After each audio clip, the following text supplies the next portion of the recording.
Here is why you should care about the fighting that is going on in Sudan. What's happening there is more than meets the eye, and it's time for the world to discuss the actual truth of what is going on there. America and Russia are at it again, just as they did 60 years ago during the Cold War, when they fought proxy wars right here in Africa, leading to the death of thousands of innocent Africans. They are at it again in Sudan, fighting a proxy war. Let me explain.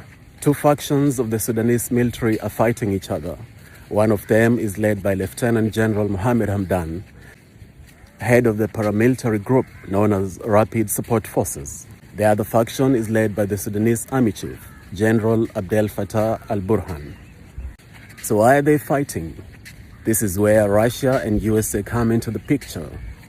You see, in the last couple of months, Russia has finalized a deal with Sudan to establish Russia's naval base in Sudan's Red Sea coast. America is not too happy with that. Actually, they're furious. America's ambassador to Sudan, John Godfrey, expressly warned Sudan not to seal that deal with Russia, but they're going ahead and doing just that.